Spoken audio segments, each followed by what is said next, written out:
The 42nd floor of the Meridian Tower in downtown Seattle rarely slept.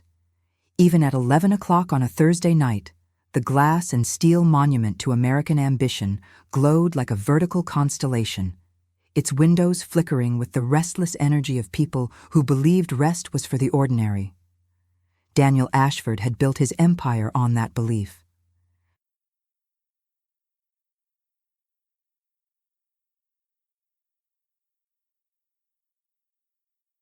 At 38, he commanded one of the most successful tech consulting firms on the West Coast, a company that promised to revolutionize how corporations thought about efficiency, innovation, and human capital.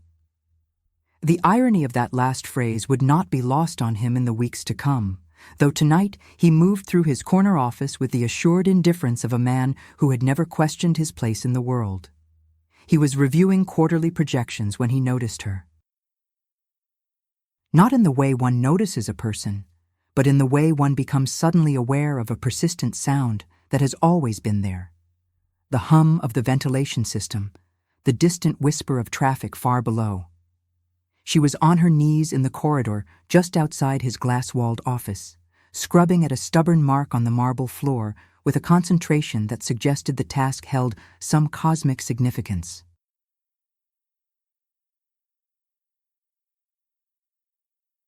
Her uniform was a faded gray, too large for her small frame, and her dark hair was pulled back so severely it seemed to pull at her temples. Daniel had walked past her, or someone like her, 1,000 times. The cleaning crew was as invisible to him as the mechanisms that kept the building's temperature precisely regulated, its air filtered and pure. But tonight, something made him pause.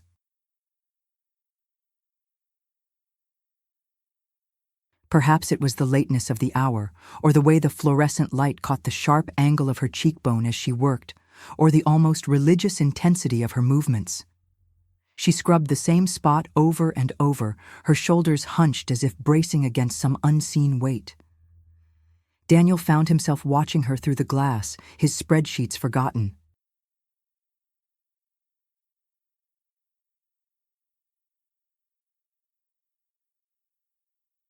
There was something wrong in the picture she made, something that disturbed the perfect order of his world in a way he couldn't name.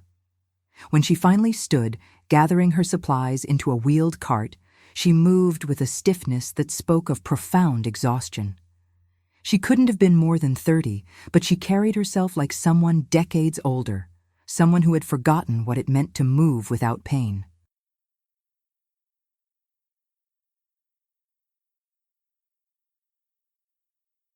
As she pushed the cart toward the service elevator, Daniel noticed something else. She never looked up, not once.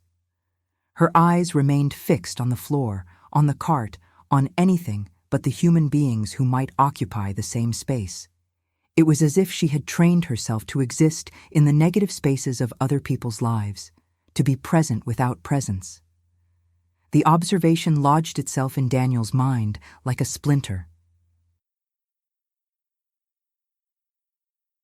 He tried to return to his work, but the numbers on his screen had lost their clarity. Who was she?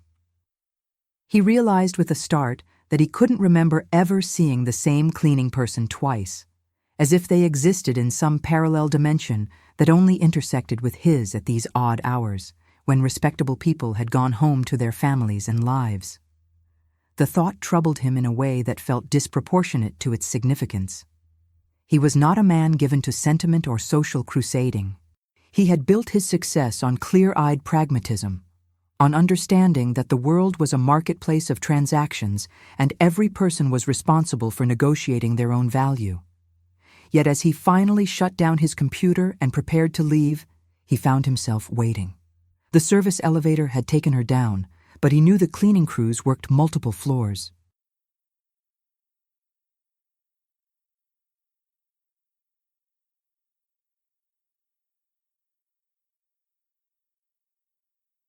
He told himself he was being ridiculous, that he had simply worked too many late nights and his mind was inventing mysteries where there were none. But when he saw her again on the 38th floor 20 minutes later, moving through an empty conference room with that same defeated efficiency, He made a decision that would unravel everything he thought he knew about the city he lived in, the country he believed in, and the man he had become. He would follow her, just to see. Just to understand why this woman, this invisible woman, had suddenly become visible to him in a way that felt like an accusation. The Seattle night was crisp with the promise of autumn, the kind of evening that made the city feel both intimate and infinite. Daniel kept his distance as the woman emerged from the Meridian Tower's service entrance, pulling a thin jacket around her shoulders that offered little protection against the wind blowing in from Elliott Bay. She walked with her head down, that same studied invisibility, moving through the evening crowds on 3rd Avenue like a ghost. Daniel followed, feeling absurdly conspicuous in his tailored suit and Italian shoes, a man playing at detective in a mystery he couldn't yet define. She took a bus heading south, and Daniel, who hadn't ridden public transportation in 15 years, scrambled to board behind her, fumbling with his phone to figure out how to pay the fare.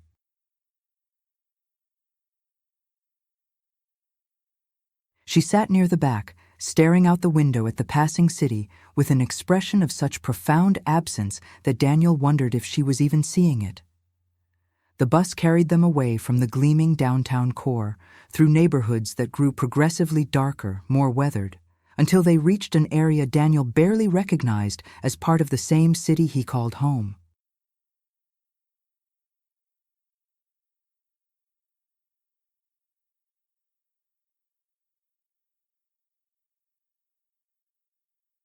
She got off at a stop near the industrial district, where warehouses and auto body shops squatted behind chain-link fences, and the streetlights seemed dimmer, more provisional. Daniel followed at a careful distance, his heart beating with an unfamiliar mixture of apprehension and purpose. The rational part of his mind was screaming that he was being insane, that he was stalking a stranger for no reason he could articulate.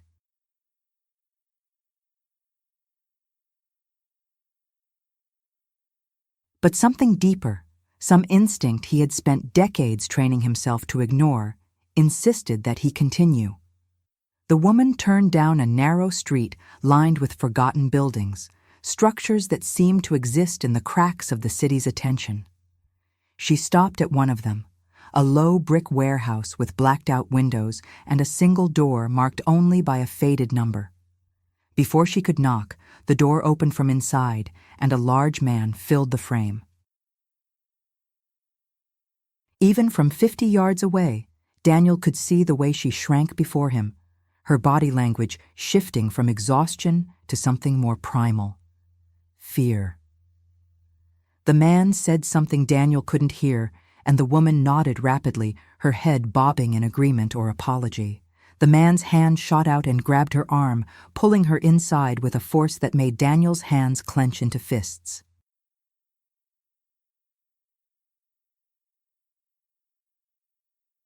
The door slammed shut, and the street was silent again, empty except for Daniel standing in the shadows, his breath coming fast.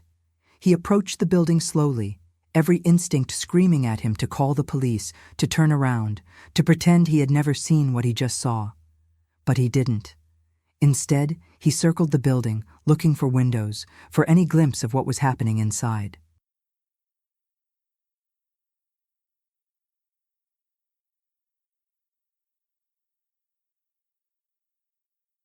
Most were painted black, but at the back, he found one where the paint had peeled away in the corner, leaving a gap no larger than his palm.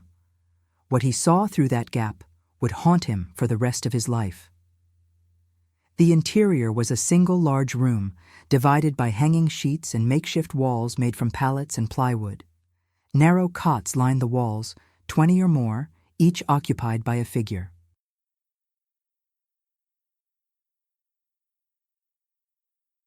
Some were sleeping, but others sat with the vacant exhaustion of people who had forgotten what rest felt like. The woman he had followed was kneeling before the large man, who stood over her with a posture of absolute authority. He was speaking to her in Spanish, rapid and harsh, and though Daniel's college Spanish was rusty, he caught enough words to understand. Ungrateful, lazy, lucky. Lucky to have a roof. lucky to have work.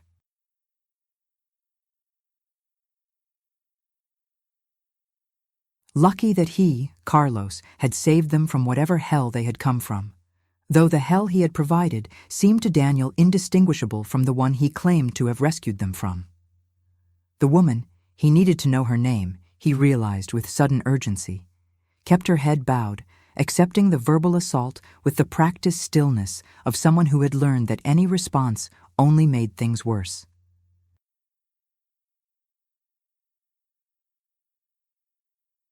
When Carlos finally finished, she rose and moved to one of the cots, where she lay down fully clothed, staring at the ceiling with eyes that saw nothing. Daniel stepped back from the window, his mind reeling. He had read about this, of course. Everyone had. Modern slavery, human trafficking, labor exploitation, abstract concepts attached to faraway places or sensationalized documentaries. But this was Seattle. This was 3 miles from his penthouse apartment. This was 2024 in the United States of America, and he had just witnessed something that should have been impossible. He pulled out his phone, his thumb hovering over the emergency call button. But even as he did, doubts flooded in.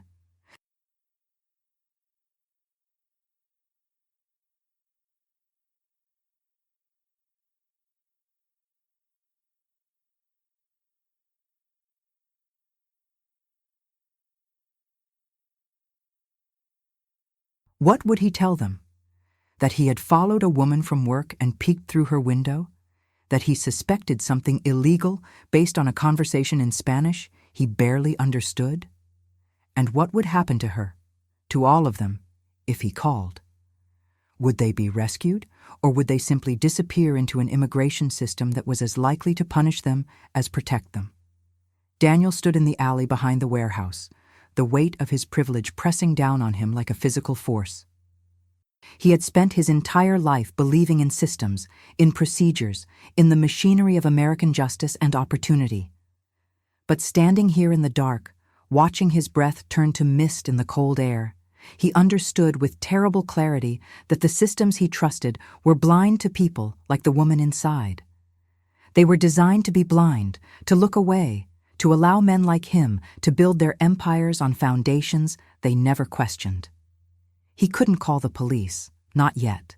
Not without understanding more, without having a plan that wouldn't make things worse. But he also couldn't walk away. That option had vanished the moment he had seen her kneel before that man, her dignity stripped away as routinely as he reviewed his quarterly earnings. As Daniel walked back toward the main road to find a ride home, he made a promise to himself and to the woman whose name he didn't know. He would understand this.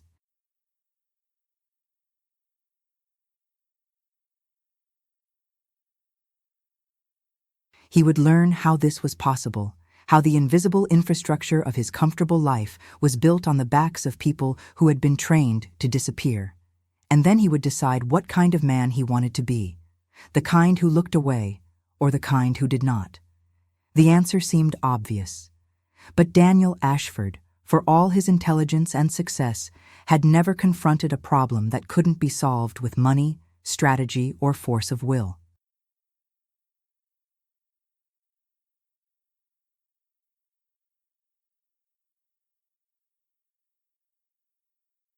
He was about to learn that the hardest battles are the ones where every move risks hurting the people you're trying to save. The next morning, Daniel arrived at his office before dawn, unable to sleep after what he had witnessed. The city looked different to him now, as if a filter had been removed from his vision.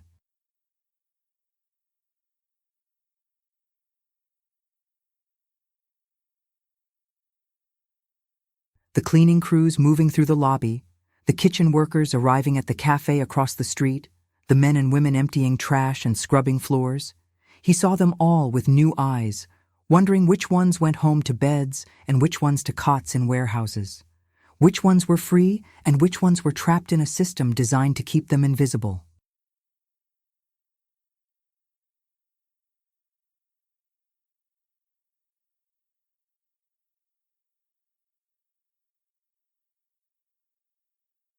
His assistant, Margaret, arrived at 8 to find him already deep in research, his multiple monitors displaying a web of articles, reports, and statistics about labor trafficking in the United States. The numbers were staggering. Hundreds of thousands of people, possibly millions, working in conditions that ranged from exploitation to outright slavery. They were in agriculture, construction, hospitality, and domestic work. They cleaned houses and offices, picked fruit, worked in restaurants and factories. Many had come to America legally, lured by promises of good jobs and fair wages, only to find themselves trapped by debt, threats, and the constant fear of deportation. "Mr. Ashford, are you feeling all right?" Margaret asked, setting down his usual coffee with a concerned expression.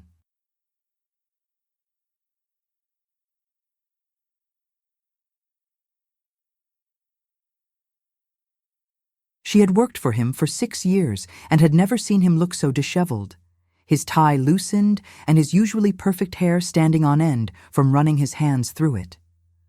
"Margaret," Daniel said, looking up at her with an intensity that made her take a step back. "Who do we contract with for our cleaning services?" She blinked, thrown by the question. "Elite Building Services, I believe. They've had the contract for the past 3 years. Why?" "Get me everything we have on them. The contract, their credentials, any communication we've had with them. And I want to know who else they service in the building." "Is there a problem with the cleaning quality?" Daniel almost laughed at the question, at how perfectly it encapsulated the way people like them thought about people like her. Quality, efficiency, value, never humanity, never the actual human beings performing the labor. "Just get me the information, please," he said, more gently. "It's important." The day passed in a blur of meetings he barely paid attention to, his mind constantly returning to the warehouse, to the woman kneeling in the dim light. He had learned from his research that the situation was more complex than simple villainy. Many trafficking victims didn't see themselves as victims. They had often paid smugglers everything they had to come to America, accumulating debts of tens of thousands of dollars.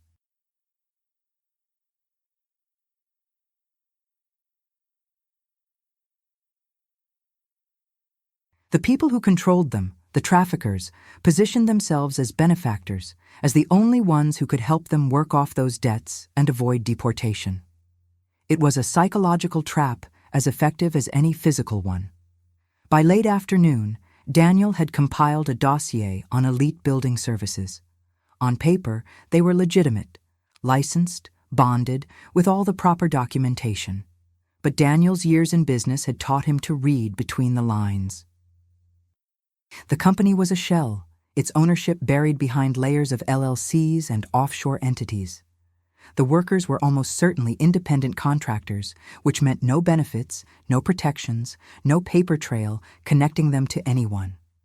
As evening approached, Daniel found himself torn between rage and helplessness. He wanted to storm into that warehouse and free everyone inside. He wanted to call the FBI, the media, everyone who might care.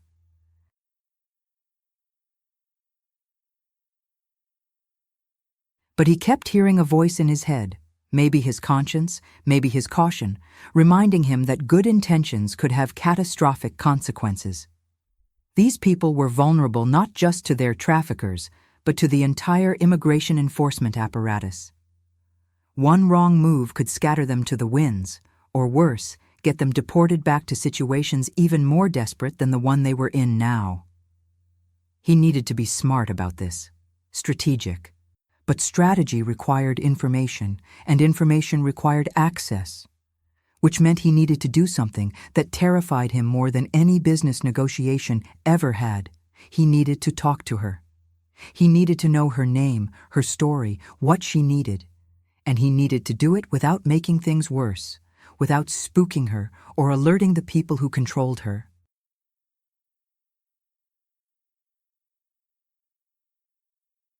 As the office emptied and night settled over Seattle, Daniel positioned himself in a conference room on the 38th floor, leaving the door ajar and the lights low. He had seen her cleaning this floor last night, and he was betting she followed a regular pattern. Sure enough, just after 10 o'clock, he heard the familiar squeak of wheels on marble. The cleaning cart appeared in the doorway, pushed by the same small woman, her head down, her movements mechanical. Daniel stood, and the motion caught her attention. She looked up, startled, her dark eyes wide with something between fear and confusion. This close, Daniel could see the exhaustion etched into her face, the premature lines around her mouth, the way her uniform hung on a frame that was too thin, as if she had been slowly disappearing. "I'm sorry to startle you," Daniel said softly, keeping his distance, his hands visible and non-threatening. I work late a lot, and I see you here. I wanted to say hello." She stared at him for a long moment, and Daniel watched the calculation in her eyes. She was trying to figure out what he wanted, what the right response was, how to make herself invisible again. "I'm Daniel," he continued, hating how his voice sounded, too eager, too intense. "What's your name?" Another long pause. Then, so quietly, he almost didn't hear it. "Maria." The name felt like a gift, like the first thread he could pull to unravel the web he had seen last night. But he also knew he had to be careful, that moving too fast could snap the thread entirely. "Maria," he repeated, tasting the name. "That's beautiful. Have you worked here long?" She nodded, but said nothing. Her hands gripped the cart like a lifeline. "I've been wondering," Daniel said, choosing his words carefully, "if the work here is, if you're treated well, if there's anything you need." He saw it then, a flicker of something in her eyes. Not hope, exactly. More like recognition. The recognition that he had seen something, that he knew something, and with that recognition came terror. "I should work," Maria said, her English heavily accented but clear. She started to push the cart away. "Wait," Daniel said, and she froze. He pulled out his wallet and extracted one of his business cards. "If you ever need anything, if you ever need help, please." He held out the card, and after a moment's hesitation, Maria took it. Her fingers were rough, calloused from chemicals and hard labor. She looked at the card, then at Daniel, and for just an instant he saw past the fear to the person underneath. A woman who had once had dreams, who had believed in promises, who had thought America was a place where hard work meant freedom. "Thank you," she whispered, and the words carried more weight than any he had heard in years.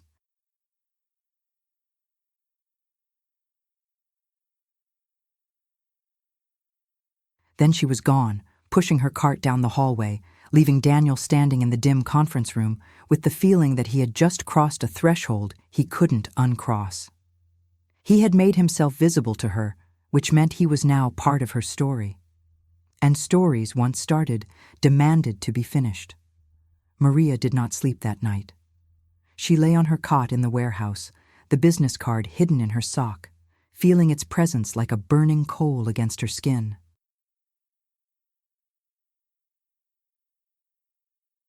Around her, the others breathed in the rhythms of exhausted sleep. Luz from Guatemala, who cleaned offices in Bellevue. Roberto from Honduras, who worked construction sites where no questions were asked. Ana from El Salvador, barely 19, who cleaned houses in the wealthy neighborhoods overlooking Lake Washington. 23 people crammed into a space meant for storage, not living. 23 stories of hope that had curdled into survival. Carlos had taken her phone 2 years ago when she first arrived. He had taken everyone's phones, along with their documents, their passports, their identification. For their safety, he said. So immigration wouldn't find them. So they could focus on working off their debts. The debt that somehow never decreased, no matter how many hours they worked. The debt that grew with every meal, every ride to a job site, every alleged expense that Carlos documented in his careful ledger. She had paid him $12,000 to bring her across the border. Her family in Oaxaca had sold their small plot of land to raise the money, believing the promises of good work, of sending money home, of the American dream that was supposed to be within reach of anyone willing to work hard enough. Maria had been willing. She was still willing.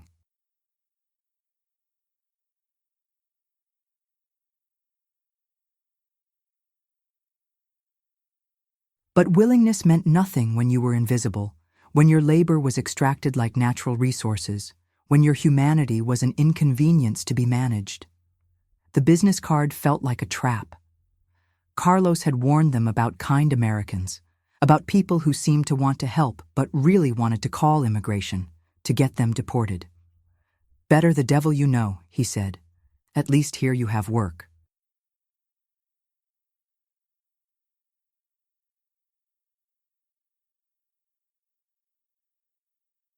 At least here you're safe from ICE, from deportation, from being sent back to places where there was nothing left for you. But Maria had seen something in Daniel Ashford's eyes that didn't match Carlos's warnings. She had seen guilt, yes, but also something else. Something that looked like recognition, as if he had suddenly understood that she was real, that she existed beyond the function she performed. In 2 years of cleaning that building, no one had asked her name. No one had looked at her long enough to see her. As dawn broke through the gaps in the blacked-out windows, Maria made a decision. Not to call him, she had no phone. Not to trust him, she didn't know how to trust anyone anymore. But to keep the card. To hold on to the possibility it represented, even if that possibility terrified her more than Carlos's threats. Daniel spent the next several days building a careful plan, consulting with people he never imagined he would need. He called an immigration attorney named Sarah Chen, someone he had met at a charity gala years ago. She listened to his carefully edited account. He didn't mention following Maria, didn't mention trespassing, and her response was both enlightening and devastating. "What you're describing is a labor trafficking situation," Sarah said over coffee in her downtown office, her expression grave.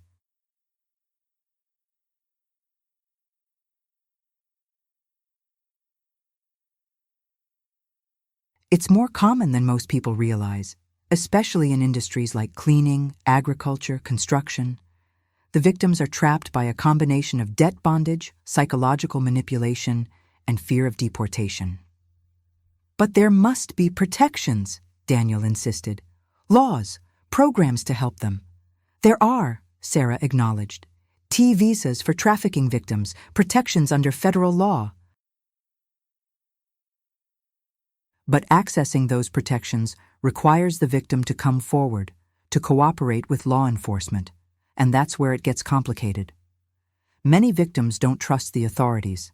They've been told, often correctly, that contact with law enforcement could lead to detention and deportation. Even with a T visa, the process takes years. Meanwhile, where do they live? How do they survive? The infrastructure to support trafficking victims is grossly underfunded. Daniel felt his carefully constructed plan beginning to crumble. "So what are you saying? That there's nothing we can do?" "I'm saying that helping requires more than good intentions. It requires resources, patience, and most importantly, it requires following the victim's lead. You can't rescue someone who doesn't want to be rescued, and you can't impose your timeline on their healing. If you really want to help this woman, Maria, you said, then you need to build trust first. Let her know what options exist, but ultimately, the decision to act has to be hers." The conversation haunted Daniel as he returned to his office. He had built his entire career on decisive action, on identifying problems and implementing solutions. But this wasn't a problem to be solved. It was a human being whose agency had been stripped away, and the first step in helping her was to return that agency, even if it meant watching her suffer while she decided what to do with it. For the next week, Daniel made a point of being visible during Maria's cleaning shifts. He would work late in the conference room on the 38th floor, leaving the door open, a silent invitation. The first few nights, Maria cleaned around him quickly and left without speaking. But on the fourth night, she paused in the doorway. "Why you here so late?" she asked, her voice barely above a whisper. Daniel looked up from his laptop, careful to keep his expression open, non-threatening. "I could ask you the same question." "I work," Maria said simply. "So do I," Daniel replied, "though I'm beginning to question why I work so hard, what it's all for." Maria studied him for a long moment. "You have choice. That is difference." The words hung in the air between them, a statement of such profound truth that Daniel felt it like a physical blow. "You're right," he said quietly. "I do have choice, and I'm choosing to be here in case you ever want to talk. No pressure. No expectations, just if you need someone to listen." "Why?" The question was sharp, suspicious. "Why you care about cleaning, lady?" Daniel set down his pen, giving the question the weight it deserved. "Because I saw you, really saw you. And once you see someone, you can't unsee them. You can't pretend they don't exist." Maria's eyes glistened, but no tears fell. She had learned not to cry, Daniel realized. Crying was a luxury for people who had the space to feel their feelings. "I cannot talk here," Maria said finally. "He watch us. He know everything." "Who? The man you live with?" Fear flashed across Maria's face at the question, and Daniel knew immediately he had made a mistake. He had revealed that he knew more than he should, that he had crossed some boundary of normal concern. "How you know where I live?" Maria's voice was tight now, her body tensed to flee. "I'm sorry," Daniel said quickly. "I shouldn't have. I saw you leave one night, and I was worried, and I followed you. I know that was wrong. I know that probably sounds creepy and invasive, and I'm sorry. But I saw that place, Maria. I saw how you live, and I can't unknow that." The silence stretched between them, loaded with all the things neither of them could say. Finally, Maria spoke, her voice hollow. "You call police?" "No, and I won't, not unless you want me to. This is your life, your decision. I just want you to know that you have options, that there are people who can help legally if you want to leave that situation, but only if you want to." Maria laughed, a sound devoid of humor. "You think it's so simple? You think I just walk away? They have my papers. They have my phone. They know my family in Mexico, you understand? They know where my mother lives, where my little brother goes to school." The words landed like stones, each one adding weight to the impossible situation. Daniel had read about this in his research, the way traffickers extended their control across borders, threatening the families of their victims. It was a chain that extended thousands of miles, invisible but unbreakable. "I understand," Daniel said, though he didn't. Not really. How could he? "But I want you to know that those threats aren't as powerful as they seem. There are ways to protect your family. There are organizations that specialize in this. And there are laws designed to help people in your situation." "Laws," Maria repeated, the word bitter in her mouth. "I break law every day I am here. I cross border illegal. I work without permit. Why law help me now?" "Because you're a victim," Daniel said firmly. "Because what's being done to you is a crime, and the law recognizes that. You're entitled to protection, to a special visa that would let you stay here legally. But I know that sounds too good to be true. I know you have no reason to trust me or anyone else." Maria's hands twisted together, her knuckles white. "If I talk, if I make trouble, they make us disappear. They say this all the time. One woman, she complain. She say she want to leave. Next day, she is gone. Carlos say she go home to her country, but..." Maria's voice broke. "We never hear from her again. Her family in Honduras, they never hear from her." The implication hung in the air like smoke. Daniel felt ice spreading through his chest. This was darker than he had imagined, more dangerous. These weren't just exploitative employers, they were people capable of violence, of making problems disappear. "Maria," he said carefully, "I have resources, money, lawyers, security if needed. I can help protect you and your family, but I need to know more about the situation."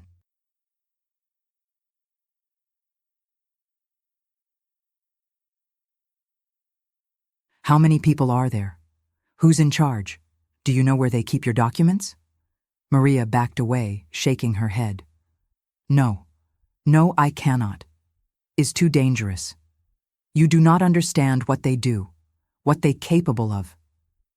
"Then help me understand," Daniel pleaded. "Please, at least think about it. Take this." He pulled out a phone, a cheap burner phone he had purchased that afternoon. "I've programmed my number into it, and the number for that immigration attorney I told you about. It's yours. Hide it. Use it if you need to, even if it's just to talk." Maria stared at the phone like it was a serpent. Taking it was an act of rebellion, of hope, and hope was the most dangerous thing she could allow herself to feel. After a long moment, she reached out and took the phone, slipping it quickly into her pocket. "If they find this—" "They won't. You're smart. You've survived this long." Daniel tried to smile, to offer reassurance he didn't entirely feel. "Just promise me you'll think about it, about what you want your life to be." Maria nodded once, then turned and hurried away, her cleaning cart rattling down the empty hallway. Daniel sat back in his chair, his heart pounding. He had just made himself complicit in something. He had just taken the first concrete step toward dismantling a system that wouldn't let itself be dismantled without a fight.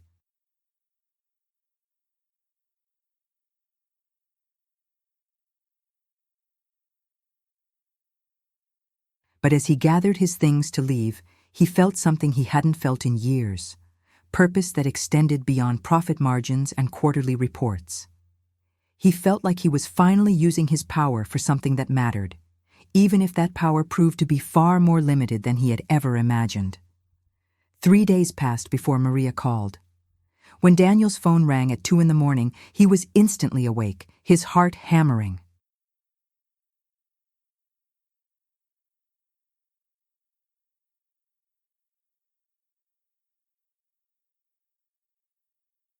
He had been sleeping with the phone on his nightstand, waiting for this call, dreading it, hoping for it. "Daniel?"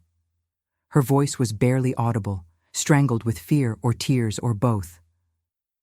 "Maria, what's wrong? I need help, please. Something happened, and I need—" Her voice cut off, and Daniel heard sounds in the background, shouting, a woman crying, chaos. "Where are you? Are you at the warehouse?" "Yes, but I cannot stay. Carlos, he find out Anna, the young girl. He find out she tried to leave. He beat her, Daniel. He beat her so bad, and he say this is what happen when people are ungrateful, when they forget who saved them." Maria's words tumbled out in a rush, her English breaking down under stress. "I cannot watch this anymore. I cannot be here, but I have nowhere to go. No money, no papers, nothing." Daniel was already out of bed, pulling on clothes with one hand while keeping the phone pressed to his ear. "Listen to me very carefully. Can you leave right now, without being seen? Maybe. Everyone is watching what happened to Anna. They distract. Then leave. Walk to the main street, the one where you get the bus. There's a 24-hour gas station on the corner, do you know it? Yes. Go there. Stay inside where it's public and there are cameras. Order coffee, sit down, wait for me. I'll be there in 20 minutes. Can you do that?" A long pause. Then, "Yes, but Daniel, I'm scared." "I know, but you're also brave. You're the bravest person I know, Maria. Now go." The line went dead. Daniel finished dressing, grabbed his wallet and keys, and was in his car within 3 minutes. Seattle at 2 a.m. was a different city, emptier, darker, full of secrets. He drove south through streets he rarely traveled, past closed shops and homeless encampments, past the invisible America that existed in the margins of the wealthy, progressive city he thought he knew. The gas station was a bright island in the darkness. Through the windows, Daniel could see Maria sitting at a small table near the coffee machine, her thin jacket pulled tight around her, her eyes on the door. She looked terrified and exhausted, and incredibly young, despite the lines of hardship on her face. Daniel parked and walked inside, moving slowly so as not to startle her. "Maria." She looked up, and the relief in her eyes nearly broke him. "You come." "Of course I came. Are you okay? Did anyone follow you?" Maria shook her head. "I don't think so, but we should not stay here. If Carlos realizes I am gone—" "You're right. Come on." Daniel led her to his car, and as she slid into the passenger seat, probably the first time she had been in a vehicle this nice since arriving in America, he saw her hands shaking. As he drove, Daniel called Sarah Chen. It took several rings for her to answer, her voice thick with sleep. "This better be important, Ashford." "It is. I have Maria with me, the woman I told you about. She left the trafficking situation tonight. She needs immediate help, a safe place to stay, protection, everything. Can you help us?" There was a pause, and Daniel could almost hear Sarah's lawyer brain engaging. "Bring her to my office. I'll meet you there in an hour. And Daniel, don't talk to her about her case before I get there. Anything she tells you could be used against her later if this goes to court. Let me handle the legal side."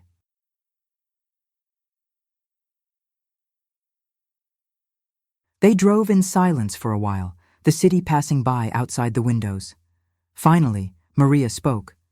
"Where are we going?" "To meet that lawyer I told you about. Sarah Chen. She specializes in immigration law and helping trafficking victims. She's going to explain your options and help you figure out what to do next." "And tonight? Where I sleep tonight?" It was a practical question, one Daniel hadn't fully thought through. "We'll figure it out. A hotel, maybe. Somewhere safe. I cannot pay for hotel." "I'm not asking you to pay. Maria, you need to understand something. You don't owe anyone anything anymore. Not Carlos, not the people who brought you here, not me. Whatever happens from here, it's your choice. Your life." Maria was quiet for a long moment. Then, "That girl, Anna. She is only 19. She comes to America because gang threaten her family in El Salvador. She think here she will be safe, that she can work and send money home. Instead," Maria's voice broke, "instead she find different kind of prison. And tonight, when she try to escape, Carlos beat her until she cannot stand. The others, they just watch, because they know it could be them next time." "We're going to help her too," Daniel said. "And all of them. But first, we need to help you. We need to make you safe, get you legal status, and then we can figure out how to help the others, okay?" "You make it sound so simple." "I know it's not simple, but it's possible. That's what I'm learning, that impossible and possible are closer than we think. We just have to be willing to try." Sarah's office building was dark, except for one lit window on the 3rd floor. They took the elevator up in silence, Maria's eyes taking in every detail as if memorizing escape routes. Sarah met them at the door, dressed in jeans and a sweater, her professional armor replaced by something more human. "Maria," she said, extending her hand. "I'm Sarah Chen. Daniel has told me a little about your situation, but I need to hear it from you, and I need to tell you about your rights and your options. This is going to take a few hours. Are you okay with that?" Maria looked at Daniel, then back at Sarah. "What if they find me?" "They won't. Not tonight. And by tomorrow, we'll have a plan in place to make sure you're protected. But Maria, I need to be honest with you. What comes next won't be easy. There will be investigations, possibly a trial. You'll have to tell your story over and over. It's going to be hard, but at the end of it, you'll be free. Really free. Is that what you want?" It was the same question Daniel had asked her days ago, But this time, in this moment, with the immediate threat behind her and the long road ahead, visible for the first time, Maria's answer was different. "Yes," she said. "I want to be free. I want my life back." Sarah smiled. "Then let's get started." The safe house Sarah arranged was in Ballard, in a modest 2-bedroom apartment that belonged to a non-profit organization that helped trafficking victims. Maria would stay there while her case was processed, her T-visa application prepared, and the investigation into Carlos and Elite Building Services moved forward. It wasn't luxurious, but it was clean and safe, and most importantly, hers. She had her own room, her own bed, her own key. Small freedoms that felt enormous. Daniel visited 3 days later, bringing groceries and practical items Sarah had suggested. Clothes, toiletries, a laptop so Maria could communicate with her family once Sarah cleared it as safe. He knocked softly, and when Maria opened the door, he barely recognized her. She had showered, rested, and some of the hunted look had faded from her eyes. "Daniel," she said, and for the first time she smiled. It was a small smile, tentative and fragile, but it transformed her face. "Hi. I brought some things. Can I come in?" They sat at the small kitchen table, and Maria made coffee, real coffee, not the burnt dregs from the warehouse. As they drank, she told him about the past 72 hours, the interviews with Sarah and federal investigators, the medical examination that documented years of malnutrition and overwork, the slow process of remembering what it felt like to be treated like a person. "They want me to testify," Maria said, her hands wrapped around her mug. "Against Carlos. They say with my testimony they can arrest him, maybe others too. They can help the others in that warehouse. Are you going to do it?" Maria's expression was complicated, layers of fear and anger and determination. "Sarah say it will be hard, that Carlos will get lawyer, that they will try to make me look like liar or criminal, that I have to stand in front of judge and tell everything, how I cross border, how they take my papers, how they control us. It will be, how you say, humiliating. But necessary," Daniel said quietly, "if you want to stop them from doing this to other people." "Yes, necessary." Maria took a breath. "So I say yes. I testify. But Daniel, I am scared, not just for me, for my family. Carlos, he know where they live. He can hurt them. Sarah is working on that. There are ways to get your family protected. Maybe even bring them here eventually under family reunification provisions. It'll take time, but it's possible." "Time," Maria repeated. "In Mexico we have saying, el que espera, desespera. The one who waits, despairs. I have spent 2 years waiting to pay debt that never gets smaller, waiting to send money home that never arrives, waiting for life to begin. How much more waiting?" Daniel didn't have an answer that would satisfy her, because she was right. The system designed to help her was also the system that would force her to wait, to prove herself, to navigate bureaucracy while living in limbo. "I know it's not fair," he said finally. "I know you've already paid more than anyone should have to pay. But Maria, you're not alone in this. Sarah and we're going to see this through with you, whatever you need." "Why?" It was the same question she had asked before, but this time there was less suspicion in it. This time it was genuine curiosity. "Why you care so much? You are rich man, important man. I am nobody." "You're not nobody," Daniel said fiercely.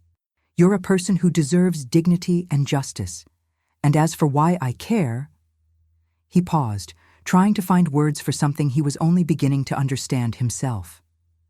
"I spent my whole life building things, achieving things, measuring my worth by profit and success. But none of it felt like it meant anything. It was all just accumulation. Then I saw you, and I understood that my success was built on a system that requires people like you to be invisible. That requires exploitation and suffering to maintain the comfort of people like me. And once I saw that, I couldn't unsee it. I couldn't go back to pretending it wasn't happening. Maria studied him for a long moment.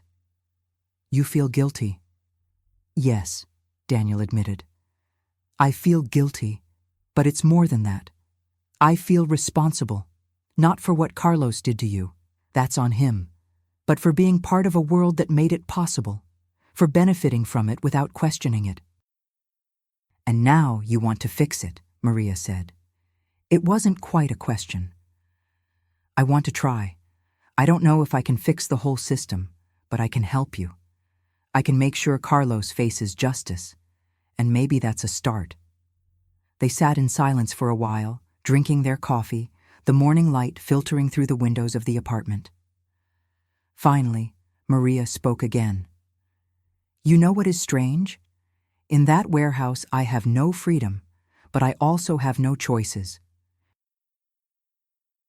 Everything is decided for me. When I wake, when I work, when I eat, is terrible, but is also simple. Now I am free, and I have all these choices, and I do not know how to make them. I do not remember how to be person who decides things. You'll remember, Daniel said. It'll take time, but you'll remember, and we'll help you. Sarah, me, the people at the nonprofit. You don't have to figure it all out at once. What will I do? Maria asked. For work, for money. I cannot clean office anymore. That life is finished. What do you want to do? What did you want to be before all this? Maria's eyes grew distant. In Mexico, I was teacher. Elementary school. I love children, love teaching. But here, I have no credentials, no English good enough for teaching, so I clean. Is only work I can find without papers. You were a teacher, Daniel repeated, seeing her in a new light. Maria, with a T visa, you can work legally. You could go back to school, get certified to teach here. It would take time, yes, but it's possible. Sarah mentioned there are programs specifically for trafficking survivors, job training, education assistance, trauma counseling. You could have a real life here, the life you came looking for. Tears filled Maria's eyes, not tears of sadness, but of something more complicated.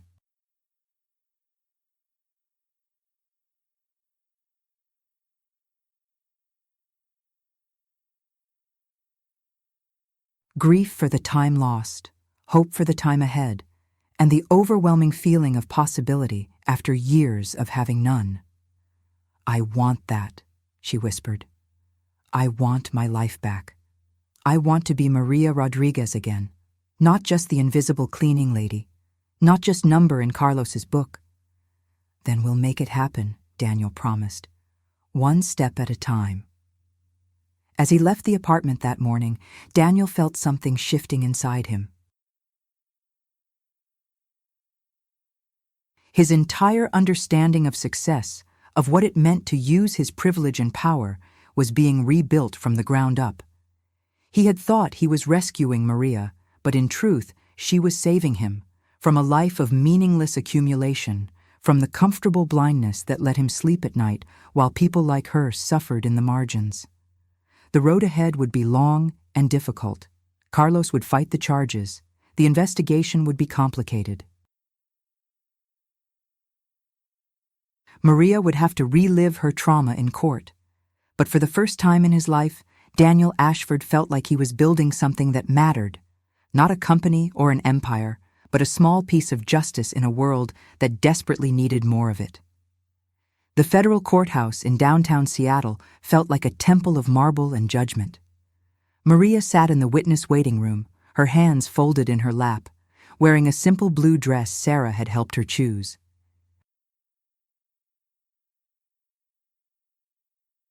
In 3 months, she had gained weight.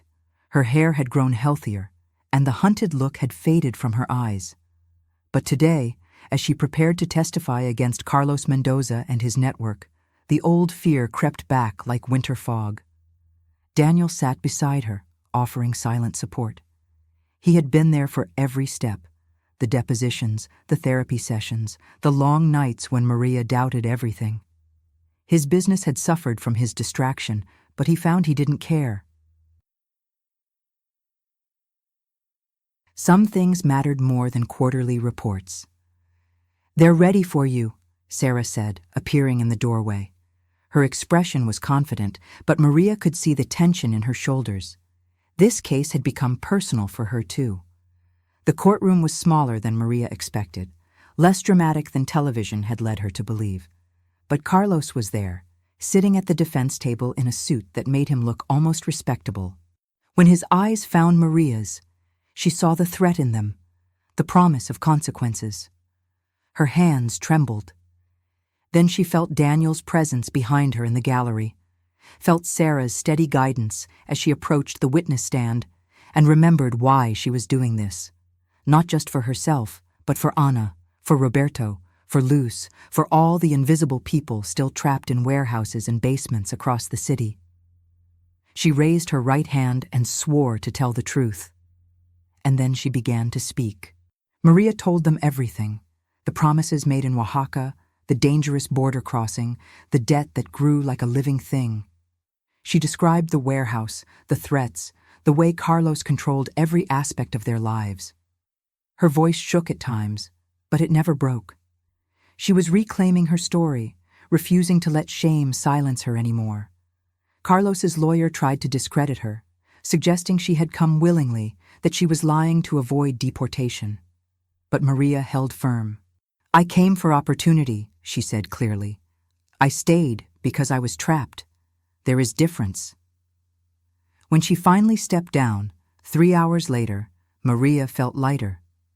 The truth had been spoken. Whatever happened next, she had done her part. The verdict came 2 weeks later, guilty on all counts. Carlos Mendoza would spend 15 years in federal prison. His network was dismantled, 18 people freed from various locations around Seattle. It wasn't justice for all the years stolen, all the dreams deferred, but it was something. It was a beginning. Spring came to Seattle with cherry blossoms and longer days. Maria stood in the small community garden plot she had been assigned, her hands in soil, planting tomatoes and peppers, vegetables that reminded her of home but would grow in this new earth. The T visa had been approved. She was legal now, protected, able to work and dream without looking over her shoulder. Her mother's voice over the phone that morning had been full of tears and relief. "Mija, when can we see you?" "Soon, Mama. Sarah says maybe next year we can apply to bring you here. I'm saving money. I have real job now, working at nonprofit, helping other survivors, and at night I take classes, English, teaching certification. I'm rebuilding my life." Daniel visited the garden sometimes, though their relationship had evolved into something more complicated than rescuer and rescued. They were friends now, bound by shared experience, but also by genuine affection and respect. He had started a foundation focused on labor trafficking, using his wealth and connections to fund legal services, safe housing, and survivor support programs.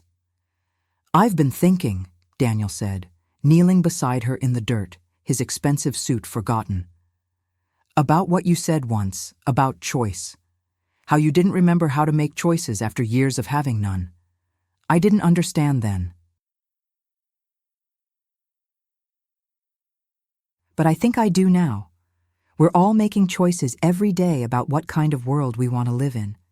And I choose this one, where people like you get to plant gardens and become teachers and live without fear." Maria smiled, her hands working the soil. "You have learned much, Daniel Ashford. Maybe you are not so blind anymore." "I had a good teacher," he replied. "Someone who showed me what courage really looks like." That evening, Maria attended her first parent-teacher night at the elementary school, where she volunteered. The children had drawn pictures for her, crayon rainbows and stick figure families. One little girl, a recent immigrant from Guatemala, had written in careful letters, "Miss Maria understands me." Maria held that picture all the way home, a reminder that suffering could be transformed into purpose, that her story didn't end in that warehouse. It was still being written one day at a time in a language of resilience and hope. 1 year later, Maria stood at the front of a classroom in South Seattle, her teaching certificate framed on the wall behind her. 23 students sat before her, children from Somalia, Mexico, Vietnam, Honduras, each carrying their own stories of journey and belonging.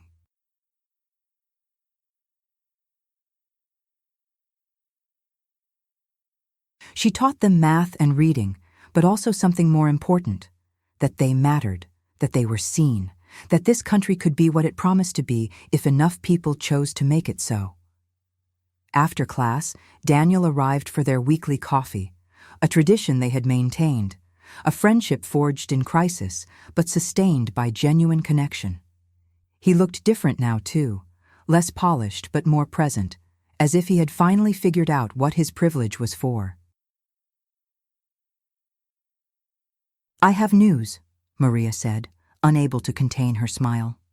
"My mother and brother, their visa applications were approved. They arrive next month." Daniel's face lit up.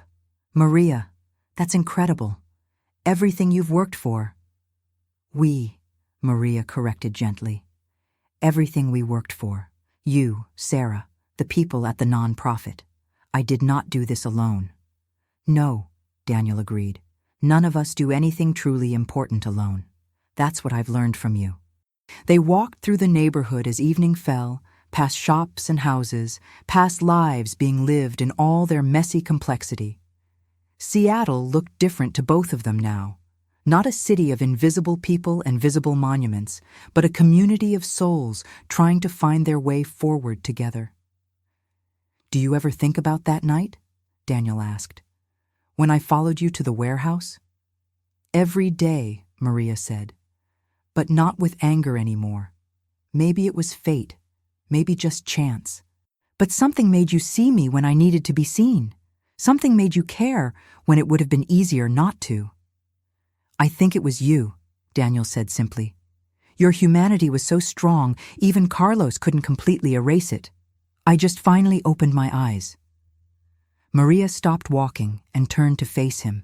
This man who had risked his comfort to help a stranger, who had learned to see past the surfaces of privilege to the structures beneath. "We saved each other," she said. "You gave me freedom. I gave you purpose. Maybe that is how healing works. We cannot do it alone." As they parted ways that evening, Maria headed home to her own apartment, modest but hers, to prepare for her family's arrival. She would teach them English, help them navigate this complicated country, build the life together that Carlos had tried to steal. And every day, she would remember that she was not invisible, had never been invisible. She had simply been unseen. But now she was visible, in her classroom, in her community, in her own heart. And visibility, she had learned, was a kind of freedom all its own. Daniel watched her go, then turned toward his own home, carrying with him the understanding that privilege was not a gift, but a responsibility, that comfort could be a trap, and that the most important thing a person could do was to see, really see, the humanity in every face they passed. The city lights flickered on, illuminating Seattle's hills and valleys, its towers and alleys, its visible and invisible citizens. And somewhere in that light, two people who had found each other across an impossible divide continued forward, changed by their collision, committed to a world where no one had to live as a slave, where everyone could plant gardens and teach children and tell their stories without fear. It wasn't the ending either of them had imagined. But it was real and it was earned and it was enough.